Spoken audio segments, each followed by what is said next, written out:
नमो भगवते वासुदेवाय। ओम नमो भगवते वासुदेवाय। वासुदेवाय वासुदेवाय माझा देवाय। माझा देवाय।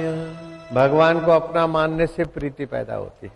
प्रीति पैदा होने से बुद्धि योग मिलता है। बुद्धि योग मिलने से विवेक जगता है। विवेक जगने से सुख की लोलुपता मिटती है, दुख का भय मिटता है, मिली हुई वस्तुओं का सदुपयोग होता है और जीवन सत्य स्वरूप परमात्मा के विश्वास से और प्रेम से पावन हो जाता है। एक शुभ दूसरे को ले आता है, दूसरा तीसरे को, तीसरा चौथे को, और एक गलती दूसरे को, दूसरी तीसरे को, तीसरी चौथे को। बस एक तरफ सुख की लालच होती है, दूसरे तरफ कर्तव्य दिखता है, धर्म दिखता है। जब सुख की लालच को महत्व देते तो कर्तव्य और धर्म भूलकर आदमी सुख की लोलुपता में पतन के तरफ जाता है। अगर विवेक प्रखर है तो सुख की लालच छोड़कर विवेक, विश्वास और प्रभु प्रेम को महत्व दे, सब दुखों से यूं छूट जाए इसी समय, कोई देरी नहीं। बीटेक कर लूं सुखी हो जाऊंगा, एमबीए कर लूं सुखी हो जाऊंगा, पीएचडी कर लूं सुखी हो जाऊंगा। ये सब कराने के बाद भी देखो तो सुख टिका नहीं और दुख मिटा नहीं।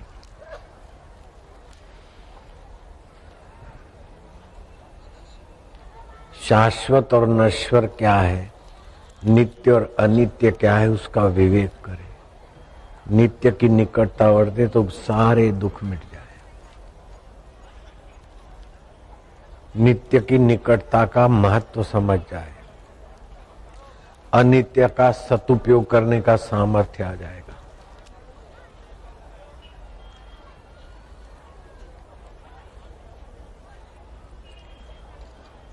उपवास, उप माना समीप, वास माना रहना। बाहर का उपवास करके भी आदमी इंद्रियों की लोलुपता से बचकर आत्मशिव में शांत होने के लिए उपवास होता है। शांति, आनंद आता है, लेकिन आनंद को स्थिर करना, शांति के मूल को खोजना, ये काम बाकी रह जाता है। जिन खोजा तिन पाया, गहरे पानी पेट। जब भी दुख आए सावधान हो जाओ, दुख क्यों आया?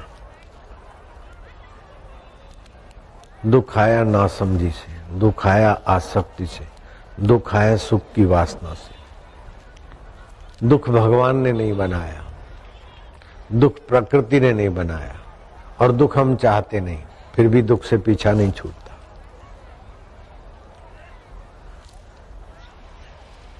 इसीलिए कृपा करके सृष्टिकर्ता ने शास्त्र और शास्त्र ज्ञान देने वाले संतों की परंपरा चलाई।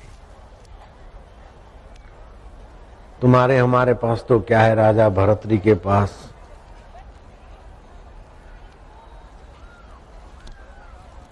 राज्य वैभव था और हर 5 साल में वोट मांगने की भिक्षा अथवा कोई टांग खींच के गिरा दे ऐसा भय नहीं था। ऐसा राजपाट छोड़कर गोरखनाथ के चरणों में गए। महाराज, जिस शरीर से भोगते हो शरीर तो मर जाएगा, वासना बढ़ जाएगी और भटकेंगे, कीट पतंग होंगे, पिशाच हो जाएंगे, कौन साथ चलेगा? जीवन की शाम हो जाए उसके पहले जीवन दाता में विश्राम मिल जाए। गोरखनाथ ने देखा कि किसी दुख के निमित्त से संसार नहीं छूटा, किसी सुख के प्रलोभन से संसार को छोड़कर नहीं आया है, विमल विवेक से संसार की आसक्ति छोड़ के आया, चल पड़ेगा। और सचमुच में राजा भरतरी चल पड़े। पुराने पुराने जो कहलाने वाले समर्पित थे वो रह गए और भरतरी सबसे आगे निकल गए। विवेक, अच्छी समझ, ये पालूं फिर क्या, ये मिल जाएगा फिर क्या। दुश्मन और हरीफ के धंधे को बंद करा दिया और अपना आगे आ गया, आखिर क्या। दुश्मन की टांग तोड़ दी, मैं बड़ा आदमी। अरे तू मैं को जान बेटे, किसी की टांग तोड़ने से तू बड़ा नहीं होता, तेरी टांग तोड़वाने से तू बड़ा नहीं होता। तो अपने असली स्वरूप को जानने की अंदर से प्यास पैदा कर दे।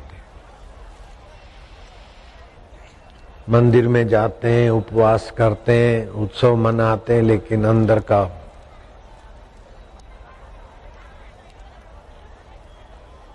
आत्म विवेक नहीं जगा तो फिर थोड़ा चल चल के नीचे आ जाते।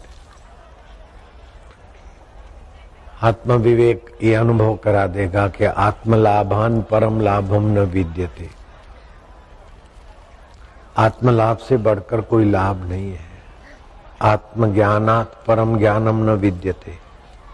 आत्मा के ज्ञान से बढ़कर कोई ज्ञान नहीं है। आत्म सुखात् परम सुखम न विद्यते। आत्म सुख से बड़ा कोई सुख नहीं है। उसको पाने के लिए इस धरती का राज्य और सब कुछ दे दें तब भी कोई महत्व की चीज नहीं, वो वैसे भी छूटने वाला है। इंद्र का वैभव मिले और इंद्र वो छोड़ के आत्मज्ञान पाता है तो इंद्र फायदे में। तीन टूक को पीन की भाजी बिला लूण तुलसी हृदय रघुबीर बसे तो इंद्र बापड़ा कूं। लंगोटी में 3 थिगड़े लगे हों और भाजी में नमक डालने के पैसे न हो, लेकिन अपने हृदयेश्वर के मूल का ज्ञान, उसका विवेक, उसकी प्रीति, उसका माधुर्य आ जाए तो इंद्र पद भी कुछ नहीं है।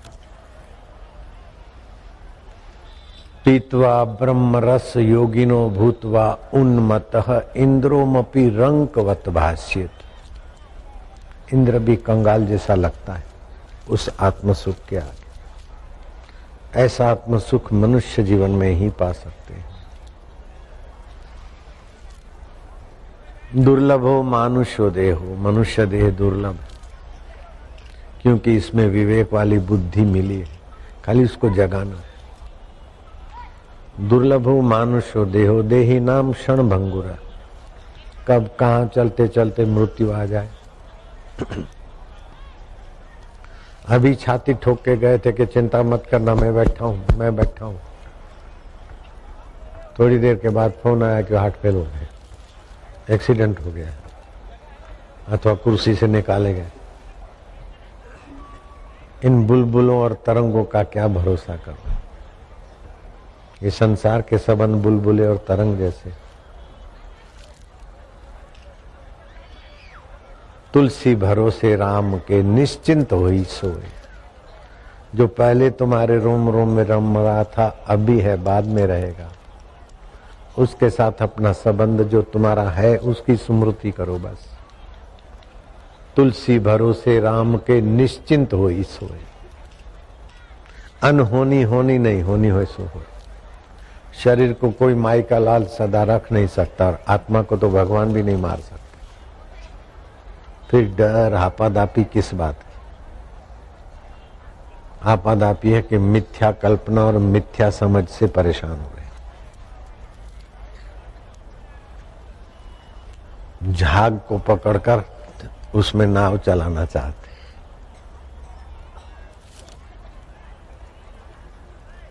सपने के हाथी पर बैठकर राजाधिराज होना चाहते। मरुभूमि के बालू में से तेल निकालना चाहते। जो चीज जहां नहीं है वहां खोजना, इसी का नाम है दुख। जहां पुस्तकें होती ना उसे पुस्तकालय कहते हैं। दूध होता है वहां दुग्धालय। औषधियां होती है औषधालय। ऐसे ही जहां दुख ही दुख है उस संसार को दुखालय कहा।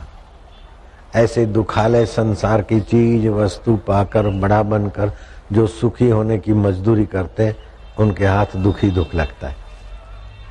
दुखालय संसार में सुखी होना चाहते। दुखालय संसार का उपयोग करो। दुखालय संसार का उपयोग करो और सुख स्वरूप परमात्मा में विश्रांति पालो। और ये बात पक्की समझना कि भगवान ने आपको दीनहीन दास सेवक खुशामद खोर बनने के लिए पैदा नहीं किया है। आपको तो अपना ओज, अपना माधुर्य, अपना स्वरूप का ज्ञान और समझ देकर अपना प्रेमी, अपना परम सखा बनाने के लिए आपका अवतार हुआ। वहम ये हो गया कि चलो शिव जी को ये चढ़ाओ, जरा खुशामद करो, राम जी की खुशामद करो। अरे वो खुशामद खोरों के आधीन होते क्या? भगवान खुशामतों से प्रसन्न होता है तो एक साधारण सेठ, साधारण नेता और भगवान में क्या फर्क? ऐसे भगवान से हमारा क्या भला हो जाएगा? कई खुशामद खोर सेठों को, नेताओं को खुशामद करके हमारा भला नहीं हुआ तो भगवान की भी खुशामद करे तो क्या भला होगा? और कई निगुरे लोग ऐसा करते कि गणपति जी की खुशामद करेंगे, फिर विट्ठल की भी करेंगे, शिव जी की भी करेंगे, हनुमान की करेंगे, देवी की करेंगे, गुरु भी रखा। न जाने कौन किस वक्त काम आ जाए, इसलिए सबको पटाते रहो। विवेक नहीं है। सुख की लोलुपता है, दुख का भय है, इसीलिए भजन करने पर भी भजन का रस नहीं आ रहा है, भजन करने पर भी भजनीय का अनुभव नहीं हो रहा है। भजन तो सब लोग करते, कोई किसी ढंग से, कोई किसी ढंग से करते हैं, लेकिन यहाँ विमल विवेक, तुलसी हरि गुरु कृपा बिना विमल विवेक न हुई। भगवान की खूब कृपा हो और गुरु का सानिध्य मिले तब विमल विवेक होता है। साधारण विवेक तो कीड़ी को भी है, ये शक्कर है, ये नमक है। बरसात ये हवाओं से कीड़ी समझ जाती कि अब पानी बरसेगा, हमारे बिल में बच्चे न मर जाएं, उठाकर ले जाती। खाना पीना, दुख से भागना, सुख में टिकना, ये तो कीड़ी मकोड़ा भी जानता है। लेकिन ये मरने वाले शरीर में अमर मैं को जानना और अमर आत्मा परमात्मा का शाश्वत संबंध है। आत्मा सत स्वरूप है, चित स्वरूप है, आनंद स्वरूप है। फिर मैं असत, जड़ और दुख के शरीर को मैं मानकर कब तक बेवकूफी करूंगा? ये पहले शरीर नहीं था, बाद में नहीं रहेगा, लेकिन मैं तो बाद में भी रहूंगा। दुख पहले नहीं था, सुख पहले नहीं था, लेकिन उसको जानने वाला मैं तो पहले भी था, बाद में भी रहूंगा। ये विवेक है। आत्मा अविनाशी है और जगत विनाशी है, ये विवेक है, ये विमल विवेक है। पाशवी विवेक तो पशुओं के पास भी होता है, जंतु के पास भी जांत्रिक विवेक होता है। मनुष्य का विवेक ये है, आत्मा अविनाशी और जगत विनाशी है। आत्मा नित्य शुद्ध बुद्ध चैतन्य घन है और शरीर संसार अनित्य, परिवर्तित और धोखे से भरा है। जो सुख के लिए दूसरों की खुशामद करते और दूसरों के आधार पर रहते, उनको देर सवेर रोना ही पड़ता है। सम्राट के साथ राज्य करना बुरा है, न जाने कब रुला दे, और फकीर के साथ भीख मांग के रहना भी अच्छा है, न जाने कब मिला दे। हम रहे हैं हमारे गुरुदेव के चरणों में, मिला दिया ना। कई सेठों के और नेताओं के पास रहते तो हमारी हालत क्या होती, कल्पना नहीं कर सकते। लेकिन सतगुरु जी के चरणों में विवेक मिला तो हालत क्या है, इसका वर्णन हम ही नहीं कर सकते। ऐसी शहनशाही हालत है। जैसे गाय के खुर को लांघना आसान हो जाता है, राम जी विवेकी के लिए संसार का सागर गाय के खुर के बराबर है। और जो मूढ़ लोग हुए हैं जगत में सुखी होने की दौड़ में, उनके लिए संसार विशाल सागर है और गोते खा खा के मरते जन्मते रहते हैं। जीवन में एक होता है चरित्र बल, दूसरा होता है सुख का आकर्षण। सुख के आकर्षण को महत्व देते हैं तो चरित्र बल धुंधला जाता है। सुख के आकर्षण के पहले विवेक को बल दे दें। कोई भी सुख भोगेंगे, नाक के द्वारा सुगंध का सुख, जीभ के द्वारा स्वाद का, अथवा मूत्रेंद्रियों के द्वारा काम का सुख भोगेंगे। आखिर उसमें रखा क्या है? लवर लवरी के शरीरों में एक जरा विवेक करके देखो, दिखता सुंदर सुहावना है, लेकिन खड़े हैं दो हड्डे, आड़े कुछ हड्डे, मांस है, नसें हैं, नाड़ियां हैं, मल है, मूत्र है, कफ है, थूक है, लीट है, पित्त है, वात है। जरा चमड़ा हटा कर देखो तो जिसको सुंदरी और सुंदरा मानते हैं, जैसा दिखता है ऐसा उसमें है कुछ? नाक ऊंचा करके देखो क्या भरा है। होठों के नजीक जरा सुवास देखो तो बदबू मरे हुए बैक्टीरियाओं के और थूक की। पति पत्नी का सहवास संतान उत्पत्ति के लिए कर लिया तो ठीक है, लेकिन इनमें सुख बुद्धि किया तो चरित्र बल से गिर जाएंगे। ऐसे ही भोजन करे स्वास्थ्य के लिए, सुख बुद्धि करके चटोरापन किया तो चरित्र बल से गिर जाएंगे। सुनने योग्य सुने, लेकिन जी हजूरी करते रहे अथवा न सुनने योग्य गंदे गाने बजाने सुने तो चरित्र बल से गिर जाएगा। सुख भोग को महत्व देते हैं, इसीलिए दुख बढ़ जाता है और चरित्र क्षीण हो जाता है। यहाँ विवेक रूपी देवता को जागृत करो। हे परमात्मा, तू सत बुद्धि दे, तू हमारी बुद्धि में तेरा विवेक का योग दे, तेरी सूझबूझ का प्रसाद दे। भगवान की खुशामद से भगवान प्रसन्न नहीं होते, भगवान को पाने की इच्छा से भगवान प्रसन्न होते। जो सेठ से चीजें मांगता है उस पर सेठ इतने खुश नहीं होते जितना सेठ से स्नेह करने वाले पर सेठ खुश होंगे। चीजें मांगने वाले को चीजें मिली वो तो लग गया किनारे, अथवा नहीं मिली तो भी विरोधी होकर चला गया। लेकिन जो प्रीति भगवान से करने की महत्ता जानते हैं, ये भगवान से संसार की चीजों की भीख नहीं मांगते, भगवान से मांगते भगवान आप में प्रीति हो, आपकी भक्ति मिले। भक्ति सब साधन कर मूला, भक्ति जो है भगवान की सब साधनों का मूल है। तो बाबा हम मंदिर में जाते हैं, घर में भी भगवान की भक्ति करते नहीं भैया, भगवान की भक्ति नहीं करते, भगवान को नौकर बनाने के लिए भगवान को मस्का मारते। हे भगवान इतनी पूजा किया, मेरा प्रमोशन कर दे, छोकरा ठीक चले, शरीर ठीक हो। भगवान की भक्ति नहीं करते, विषय विकारों और सुख की भक्ति करते। जो संसार के सुख की भक्ति करके भगवान का उपयोग करना चाहते, वे नश्वर लाभ में बार बार नाश होते रहते, जन्मते रहते, मरते रहते। भगवान की कृपा हो गई, बेटा अच्छे मार्कों से आ गया, भगवान की कृपा हो गई, केस में हम जीत गए, भगवान की कृपा हो गई, घर में बेटा हुआ, बेटे को बूटा हुआ। अरे भगवान की असली कृपा तो तब हुई कि भगवान अपने को पाने का विवेक दे दे। लेकिन जैसे बच्चा खिलौनों में खेलता रहता है तो माँ बोलती चलो खेलने दो। जब बच्चे को खिलौने में रस नहीं है और माँ के बिना रह नहीं सकता और पुकारता है तो माँ आए बिना नहीं रहती। बच्चा सचमुच में खिलौनों में मशगूल है तो माँ बोलती करने दो।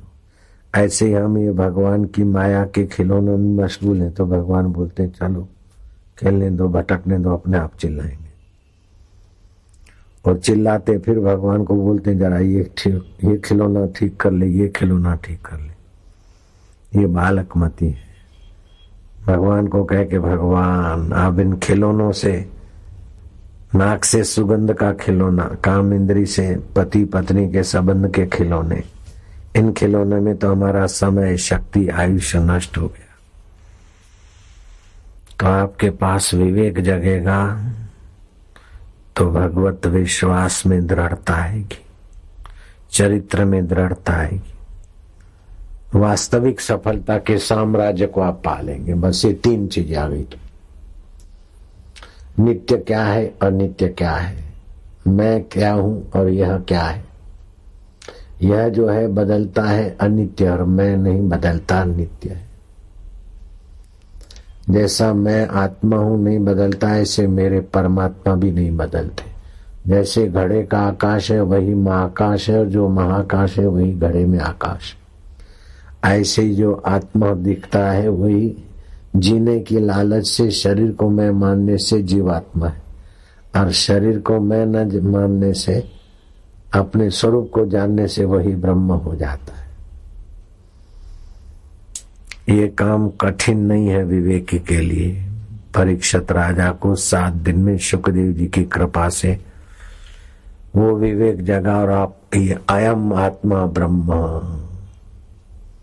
श्री कृष्ण के उपदेश से अर्जुन को विवेक जगा युद्ध के मैदान में। समर्थ रामदास के उपदेश और कृपा से शिवाजी महाराज ने आत्म साक्षात्कार कर लिया। परीक्षित की कृपा से 7 दिन में सुखदेव जी ने आत्म परमात्मा का अनुभव कर लिया। अष्टावक्र की कृपा से राजा जनक ने रकाब में पैर डालते डालते परम वैभव का वर्ण कर लिया। विवेकी थे। तो जीवन में ध्यान रखना, जीवन में चरित्र बल और सुख में संघर्ष होता रहता है। मर्यादा तो कहती है कि ऐसा नहीं देखना चाहिए, लेकिन सुख की लालच से उस नजर से देखते। चरित्र बल कहता है कि ऐसा नहीं खाना चाहिए, लेकिन चटोरेपन से खा लो, तो आपकी इससे शक्ति क्षीण होती है। जानामि धर्मम न च में प्रवृत्ति। हम धर्म को जानते, लेकिन सुख की लालच में अथवा दुख के भय से नियम निष्ठा छोड़कर न करने जैसा कर बैठते। क्षणिक फायदा दिखता है, लेकिन बाद में महान हानि होती। चरित्र बल, विवेक बल और विश्वास बल। विश्वास मरने वाले शरीर और चीजों पर नहीं, विश्वास अपने अमर आत्मा पर, विश्वास परमात्मा के विधान पर हो। चरित्र बल बढ़ने से आपका विवेक बल बढ़ने से आपका चरित्र बल बढ़ेगा, और चरित्र बल से आपको सहज में भगवत प्रेरणा, भगवत सुख, भगवत माधुर्य और भगवत प्रसाद या मति प्रकट होने में देर नहीं होगी। दुर्वासना को पोषते हैं तो चरित्र बल क्षीण हो जाता है। प्रलोभन में आकर, दुर्वासना में आकर चरित्र का हनन करते, तब हमारी शक्ति अंदर से क्षीण हो जाती। अगर दुर्वासना से बचने का, भगवत प्रसाद या मति पाने का इरादा पक्का करें तो चरित्र बल सुरक्षित रहता है। चरित्र बल सुरक्षित होते ही आत्मबल ज्यों का त्यों पास ही महसूस होता है। संसार से हमको कुछ ले नहीं जाना, ये विवेक बल का मूल मंत्र है। कितना भी कुछ संसार का पाएंगे, इसमें से हमको लेके नहीं जाना है। शरीर हमारा नहीं है तो हमारे अधिकार में आई हुई चीज हमारे साथ क्या चलेगी। इन चीजों का सदुपयोग करो। भूखे को रोटी, प्यासे को पानी, हारे को हिम्मत, निगोरे को गुरु, अभक्त को भक्ति, कीट पतंग जीव जंतुओं को अपनी तरफ से तकलीफ न मिले।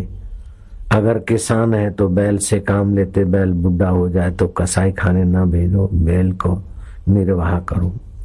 गाय भैंस बिन जरूरी ठंड में ठुठरती रहे और हम दूध लेके बैठ जाए तो ही विवेक का अनादर है। जिसका दूध पीते, जिनसे सेवा लेते, उनके दुख का ख्याल रखें, उनको दुख ना पहुंचे। बैल धूप में तप रहा है तो तप रहा है, प्यासा है तो प्यासा है। भैंस गाय प्यासे भूखे हैं नहीं, ये अविवेक है। विवेक आत्मवत पश्चित सर्वभूतेषु, सभी में अपना स्वरूप है। जैसा अपने को गर्मी, सर्दी, प्यास, भूख से दुख होता है, ऐसे अपने बैल, गाय या अपने आदिनस्थ व्यक्तियों को भी होता है। आज तो ऐसा सुख की और अहम की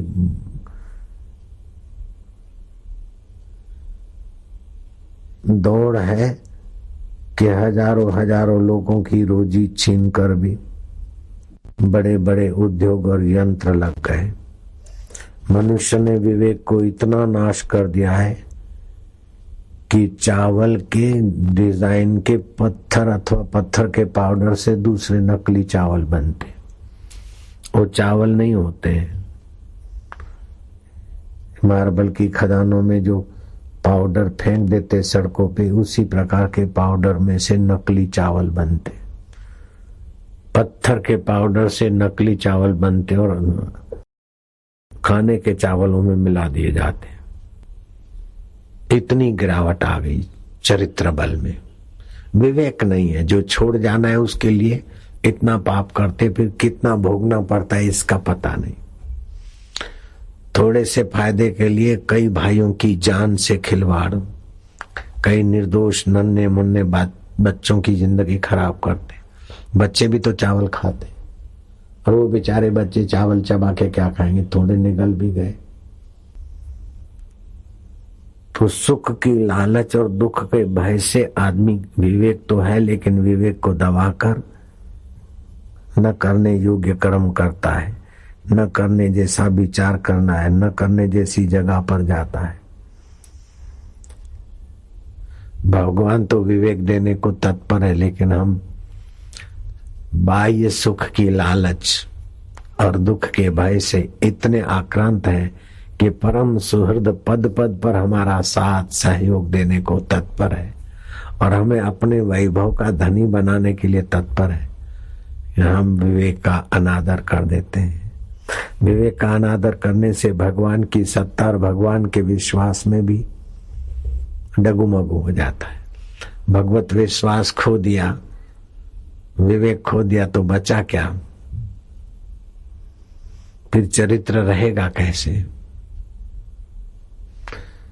कर्म की ऐसी गति है कि देर सबेर किए हुए कर्म का फल भोगना पड़ता है।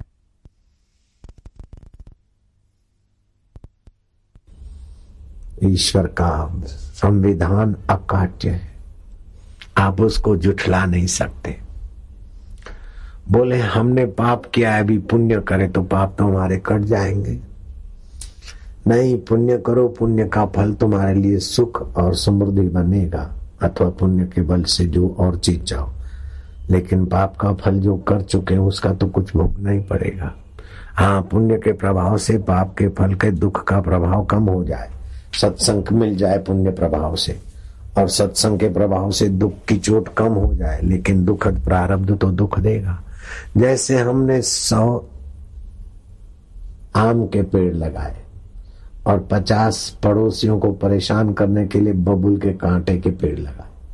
अब हम बोलते कि बबूल के कांटे के पेड़ का दुख ना मिले, 100 पेड़ आम के, उसमें से 50 माइनस कर दो, काट दो, बबूल के बोए उसलिए। बोले नहीं, वो कांटों का फल भी लो और 100 आम के पेड़ का फल भी लो। ऐसा संविधान है। इसीलिए सुख की लालच से कोई दूषित कर्म न करो, नहीं तो उस दूषित कर्म का फल दुख कर्ता को मिलता है, मिलता है, मिलता है। सुख की लालच हो जाए तो हे नाथ, हे प्रभु, गलत ढंग से अपनी पत्नी होते हुए, अपना पति होते हुए दूसरे के साथ कुकर्म करने का भाव हो रहा है, प्रभु बचाओ, हे नाथ, हे नाथ। अपना हक का नहीं लेकिन दूसरे का नाहक का छीन रहा हूं, प्रभु बचाओ, हे देव बचाओ। न देखने जैसा बार बार बुरी नियत से देखता हूं, बचाओ नाथ। भगवान को प्रार्थना करो, विवेक देंगे भगवान, सत्संग देंगे, सत्य का संग देंगे। भगवान को पुकारोगे तो मन शांत होगा, सत्य का संग होगा। बिनु सत्संग विवेक न हो, वही राम कृपा बिनु सुलभ न। क्या करें, इंडिया में मौसम अच्छा नहीं होता गर्मी का, यूरोप जाते। लेकिन भैया तुम यूरोप जाते हो सुविधा के भगत में, शरीर की अनुकूलता कब तक संभालोगे? यूरोप में सुख होता तो यूरोपियन सुसाइड क्यों करते? सुख तो तुम्हारे देह में ममता है, इसलिए सुविधा को सुख मानते हो। जितना सुविधा का सुख लोगे उतनी असुविधा तुम पर हावी हो जाएगी। शीतोष्ण सुख दुख आगमो अपाई अनित्याश्च तान तितिक्षस्व भारता। ठंडी गर्मी सुख दुख मान अपमान आने जाने वाले हैं, तू रहने वाला है, इनको पसार होने दे। जरा जरा बात में एसी चालू कर दी, जरा जरा बात में हीटर चालू कर दिया तो विदेश के लोगों की रोग प्रतिकारक शक्ति दब्बू हो गई। लेकिन भारत के लोगों की रोग प्रतिकारक शक्ति अभी भी यूरोप और अमेरिका से बढ़िया है, जो संयम से रहते। हिंदुस्तान का ड्राइवर दुनिया के किसी भी देश में गाड़ी चला लेगा। हिंदुस्तानी बंदा दुनिया के किसी भी देश का जलवायु को आत्मसात कर लेगा। लेकिन वहां के लोग इधर का पानी नहीं बचा सकते, यहाँ की सड़कों पे ड्राइव नहीं कर सकते, और यहाँ का जीवन देखकर दंग रह जाते। कैसा क्या फुटपाथ पे अथवा झोपड़े में रहने वाला भी बड़े बड़े महलों में हो, और 4-4 मिलियन डॉलर, 1 मिलियन बराबर 5 करोड़, 20-20 करोड़ के महल में रहने वाले इतने सुखी नहीं जितना थोड़ा बहुत सत्संग करने वाला भारत का गरीब आदमी भी सुखी देखा जाता है।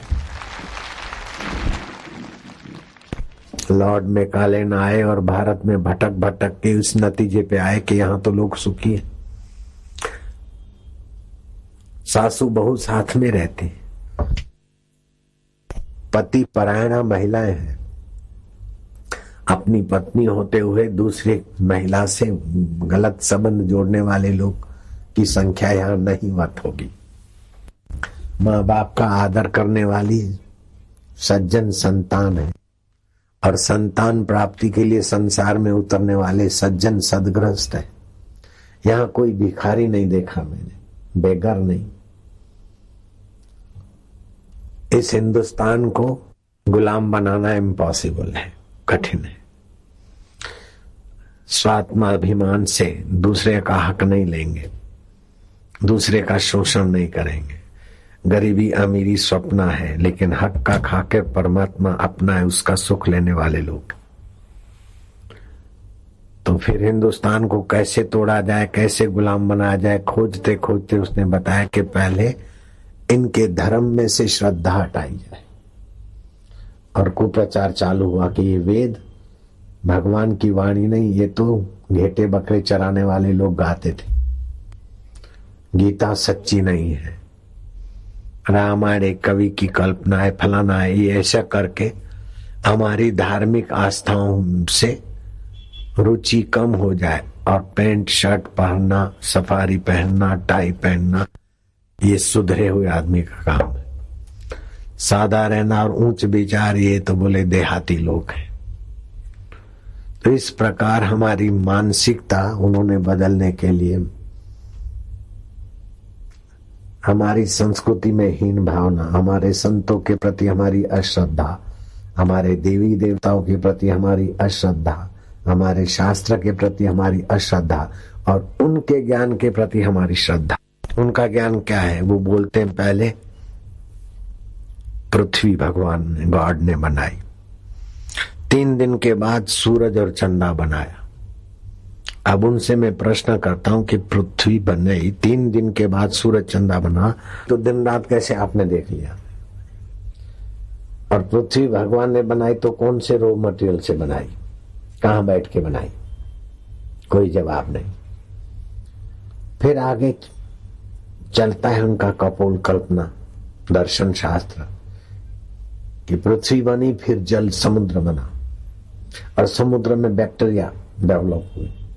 उन छोटे बैक्टीरिया को बड़े बैक्टीरिया खाते खाते जीव जंतु बने, और फिर उनको निकलते निकलते मत्स्य कच्छ बने, और मत्स्य कच्छ में से डेवलपमेंट होते होते बंदर बने, प्रोग्रेस इन प्रोग्रेस।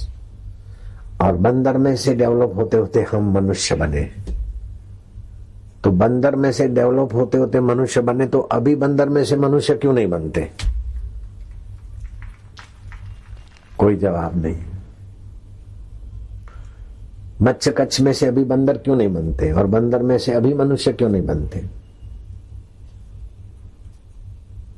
लिखा है, मान लो ये मजहबी ग्रंथ बोलते हैं, वेद किसी व्यक्ति ने नहीं बनाया और हिंदू धर्म किसी ऋषि मुनि ने, पीर पैगंबर ने अथवा ईश्वर के बेटे ने नहीं बनाया। यहां तक कि भगवान कृष्ण और भगवान राम ने भी हिंदू धर्म नहीं बनाया। हिंदू धर्म की वैदिक परंपरा की महत्ता ऐसी है कि उसमें यज्ञ विधि वेद में जो बताई ऐसा यज्ञ किया और यज्ञ पुरुष प्रकट हुए, खीर का कटोरा लाए और उस प्रसाद से राम लक्ष्मण भरत और शत्रुघ्न हुए। तो भगवान राम ने भी वेद नहीं रचे, वेद राम जी के पहले हैं। वेद और वैदिक संस्कृति और हिंदू धर्म श्री कृष्ण के पहले हैं। श्री कृष्ण हिंदू धर्म में प्रकटे, भगवान शिव हिंदू धर्म में, गणपति भगवान हिंदू धर्म में, जगदम्बा हिंदू धर्म में, सती सावित्री और एकनाथ और ज्ञानेश्वर और समर्थ रामदास जैसे महापुरुष हिंदू धर्म की सच्ची साधना करके सतचित आनंद स्वरूप का साक्षात्कार करने में समर्थ हो गई। ये भारतीय संस्कृति की महानता है। हम जो चाहते हैं वो सब होता नहीं, जो होता है वो सब भाता नहीं, जितना भाता है वो टिकता नहीं। ये बिल्कुल पक्की सच्ची सबके अनुभव की बात है। तो हम जो चाहते सब नहीं होता है और जितना थोड़ा बहुत होता है वो सब भाता नहीं है, और जो भा जाता है वो दयालु प्रभु टिकने नहीं देता। इसकी बड़ी कृपा है, क्योंकि जो भा जाएगा टिका तो उसमें आसक्ति हो जाएगी, ममता हो जाएगी, अहंता हो जाएगी और बिलक बिलक के मौत उसको छुड़ा देगी। इसलिए दयालु प्रभु ने कैसी सुंदर सृष्टि रची, कैसी सुंदर व्यवस्था की। हमको अनेक अनुभवों से पसार करते और हम कहीं भी फंसे तो वहां से निकालने की भी उनकी कृपा है। जो प्रेम अपने अंतर्यामी प्रभु के नाते करना चाहिए, वो प्रेम अगर बेटे को बेटी को करते कि भविष्य में मेरे को बेटा सुख देगा, लाडी लाएगा, दो हाथ हैं अभी, फिर 4 हाथ होंगे पति पत्नी के, तो 4 पैर भी होंगे और फिर बेटा और बहू आंखें भी दिखाएगी, क्योंकि ममता से पालन किया। बच्चों का पालन करो लेकिन बच्चे हमको सुख दें, ऐसी भावना डालकर सुख स्वरूप हरि का अपमान न करो। सुख स्वरूप तो भगवान है। बेटा क्या सुख देगा, बेटी क्या सुख देगी, मित्र क्या सुख देगा, हो लवर लवरियां क्या सुख देंगी, वो तो जीवन की धारा से तोड़ देगी। दयालु जीवन दाता हमें जीवन की धारा से टूटते टूटते कई बार बचा चुके, अभी भी बचा रहे और भी बचाते रहेंगे। इसी की कृपा है। हरि सम जग कछु वस्तु नहीं। जगत तो जड़ है, परिवर्तनशील है, लेकिन हरि तो चेतन है, अपरिवर्तनशील है, ज्ञान स्वरूप है, आनंद स्वरूप है और प्राणी मात्र का सुहृद है। कुम्हार से ईंट लेते हैं, 2-2.5 रुपए की एक ईंट होती है। ईंट की मिट्टी कुम्हार ने नहीं बनाई, पानी कुम्हार ने नहीं बनाया, अग्नि कुम्हार ने नहीं बनाई। अग्नि है तो भगवान की, पानी है तो भगवान का, मिट्टी है तो भगवान की। मूल धातु किसी व्यक्ति ने नहीं बनाया। फैक्ट्री की कोई भी चीज लो, मूल धातु तो परमात्मा का है। उस मूल धातु का तुम कभी कोई मूल्य चुका ही नहीं सकते, चुकाते नहीं। इतना सो जरा सी लाइट खर्च करते तो बिल भरना पड़ता है, पानी का बिल भरना पड़ता है, लेकिन कितना बरसा रहा है और कितना सूर्य किरण, चंद्रमा के किरण दे रहा है, फिर सत्संग दे रहा है, दिला रहा है। दुखी होते तो दिलासा, आश्वासन और मार्गदर्शन देता है। सुखी होते हैं तो अहंकार से बचाने के लिए विघ्न डाल देता है। आसक्ति होती है तो आसक्ति मिटाने के लिए बेटे बेटी, पति पत्नी आदि को विपरीत स्वभाव में करके हमारी आसक्ति तोड़ता है। पद पद पे, क्षण क्षण पे जो हमारी उन्नति चाहते हैं, ऐसे परमात्मा के समान जगत कुछ भी नहीं है। जगत तो फंसाने वाला है और परमात्मा फसान से निकालने वाला। जगत तो इंद्रियों के विकारों में आकर्षित करता है, भगवान इंद्रियों के विकारों से हमारे को किनारे करवाते। सत्संग भी तो भगवान की कृपा से ही हम सत्संग में आ सकते। मैं अपने बलबूते से गुरु के पास गया, ये मेरे को मान्य नहीं है। भगवान की कृपा हुई, भगवान का स्मरण करते, गीता पढ़ते, भगवान को कहते कि प्रभु तुम्हारा दर्शन हो जाए, तुम्हारी प्रीति हो जाए। उसी भगवान ने कहां से उठाकर कहां तक पहुंचा दिया और कहां पहुंचाकर कितने लोगों के उपयोग में लगा दिया, ये सब भगवान की व्यवस्था है। कितने दयालु हैं भगवान, कितने न्याय प्रिय हैं, कितने हितैषी हैं, हम वर्णन नहीं कर सकते। लेखति यदि गृहीत्वा शारदा सर्वकालम तदपि तव गुणानाम मीश पारम नहीं आती। सरस्वती सारे जंगल के वृक्षों की कलम बनवाकर, समुद्र की स्याही बनाकर भी उस अंतर्यामी सर्वव्यापक विभू की महिमा का वर्णन करे तो नहीं कर सकती। ऐसे भगवान हमारे अंतरात्मा होकर भी बैठे। ओम नमो भगवते वासुदेवाय। ओम अखिल ब्रह्मांडों में व्याप रहे हो।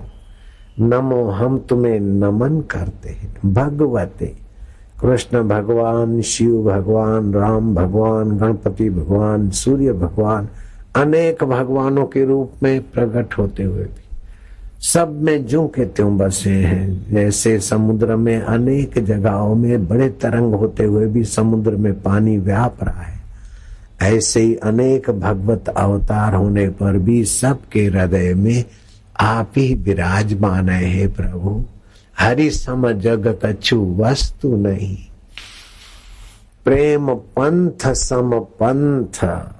भगवान हमारे, हम भगवान की प्रीति पूर्वक भगवान से बातचीत करो, प्रीति पूर्वक भगवान का स्मरण करो, प्रीति पूर्वक कहो कि प्रभु तुम्हारी माया से तुम ही बचाओ। ये तुम्हारी त्रिगुणमयी माया, कभी तामसी स्वभाव, कभी राजसी स्वभाव, कभी सात्विक स्वभाव में हमको भटका रही है। हे नाथ रक्षा करो। महाराजा पांडुरंगा बोलो तो भी चलेगा, विठल माउली बोलो तो भी चलेगा, गुरु माउली बोलो तो भी चलेगा, गजानंद देवा बोलो तो भी चलेगा, आत्मदेवा बोलो तो भी चलेगा, क्योंकि वो सब भाषाएं जानते और सभी रूपों में वही है। ओम नमो भगवते वासुदेवाय। वासुदेवाय प्रीति देवाय, भक्ति देवाय, माधुर्य देवाय, मम देवाय, प्रभु देवाय। भगवान कहते हैं जो मेरा स्मरण करता है, मेरी शरण आता है, वो मेरी माया को तर जाता है। गीता में कहा देवी है शा गुणमयी मम माया दुरतया। ये माया तरना बड़ी दुस्तर है। 60,000 वर्ष तप किया रावण ने, लेकिन भगवान की माया से नहीं तर पाए। 60,000 वर्ष तप किया हिरण्याकश्यपु ने, हिरणपुर बनाया सोने की, सुवर्णपुर बनाया, लेकिन हिरण्याकश्यपु न हिरणपुर रख पाया, न अपना शरीर, न अपनी वाहवाही रख पाया। संसार की चीजें पाकर कोई बड़ा बन जाए संभव नहीं है, लेकिन अपने को भगवान का, भगवान को अपना मानकर कोई छोटा रह जाए ये भी संभव नहीं। शबरी भीलन भगवान को अपना मानती है, गुरु को अपना मानती है। शबरी भीलन आसानी से महान हो गई और महान होने के लिए 60,000 वर्ष तपस्या करने वाला रावण विफल हो गया। आप अपने को ईश्वर से अलग करके कुछ बनना चाहते, कुछ पाना चाहते, कुछ भोगना चाहते, तो आप अपने साथ जुल्म कर रहे हैं, अन्याय कर रहे हैं, अत्याचार कर रहे हैं अपने साथ। आप अपने मैं को ईश्वर में मिलाकर कुछ भी नहीं, जो तू तेरी मर्जी पूर्ण हो। वाह प्रभु तेरी लीला, वाह देव तुम्हारी लीला, वाह प्रभु तुम्हारी कृपा। गोरखनाथ जी जा रहे थे, दोपहर का समय था। एक किसान ने कहा, बाबा जी पधारो पधारो, कहाँ जा रहे हो? धूप है, जरा छाया में बैठो बाबा। बाबा आए, बाबा भोजन आया है, जरा खा लो। बाबा ने खा लिया, मट्ठा पिला दिया। दही खाने से तो शरीर मोटा होता है और ब्लॉकेज भी होता है, इसलिए दही नहीं खाना चाहिए ज्यादा। मथ कर उसका मट्ठा बनाए, फिर मक्खन भी खा ले, लस्सी भी पी ले। बाबा मट्ठा है, मक्खन है, बाबा ने जो कुछ लेना था लिया। बाबा आप भोजन किया है, तनिक आराम कर लो। उस किसान की निर्दोष प्रीति, भगवान के नाते की प्रीति ने गोरखनाथ के दिल को जीत लिया। बाबा जब चलने लगे तो, बाबा जी मेरे उद्धार का कोई उपाय बताओ। मैं पढ़ा लिखा नहीं हूँ बाबा, मेरे पास तो थोड़ी गाया भैंसा बकरियां है, मैं रोटी कमा, भेड़ है, थोड़ी बकरी है, 2-4 भैंस है बाबा, छोटो खेत है, मेरा उद्धार होगा? बोले क्यों नहीं होगा? तो बाबा मेरा मनुष्य जन्म सफल हो जाए ऐसा दया कर दो। अरे बोले हो जाएगा, आराम से हो जाएगा, क्यों डरता है? तो बाबा मेरे को कोई साधना बता दो। बोले साधना क्या है? जो कुछ देखता है वाह प्रभु तेरी लीला। एक बीज में से इतना बड़ा वृक्ष बना दिया, वाह तेरी लीला। पत्तों के कैसे रंग, फूलों के कैसे रंग, कैसी डिजाइन, वाह तेरी लीला। कैसे लाल फूल, गुलाबी, ये वो, सरसों के खेत का कैसा। जहां जहां देखो ये भगवान का वैभव, भगवान का सौंदर्य है, वाह प्रभु।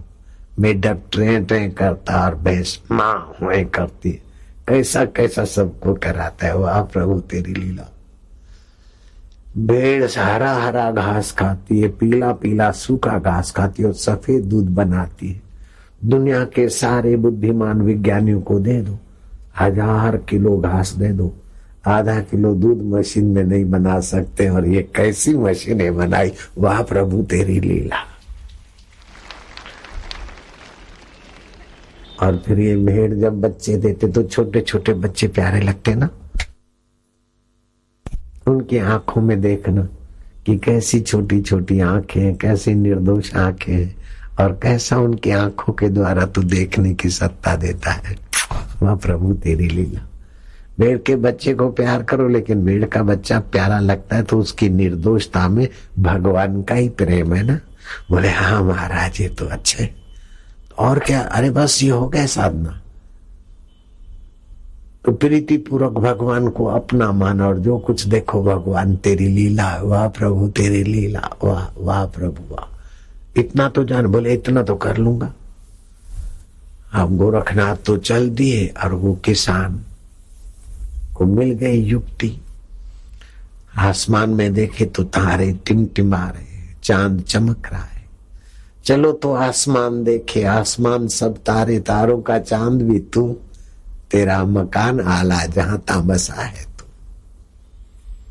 चलो तो जंगल देखे, जंगलों में सब, जंगल के प्राणी, प्राणियों का प्राण आधार भी तू, तेरी सत्ता से उनका श्वासोश्वास चलता है, वाह प्रभु तू।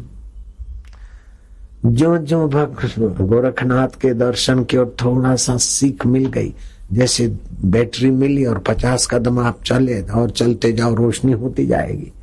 चिंतन की एक कड़ी मिल गई, वो चिंतन करते करते उसकी बुद्धि में भगवान का योग होने लगा। अनपढ़ गरीब के साथ, कहा तो सोने की लंका का सम्राट रावण, लेकिन रावण ने ईश्वर के बिना की चीज पाकर सुख चाहा, और इस किसान ने के महाराज भगवान से मिला। किसान का बेड़ा पार हो गया। एक चिंतन करने से मन एकाग्र हो गया। आंख मूंद कर जोर लगाकर एकाग्रता नहीं होती। जहां तहां एक बसा है, ऐसा चिंतन करके शांत हो। मन इधर उधर जाए तो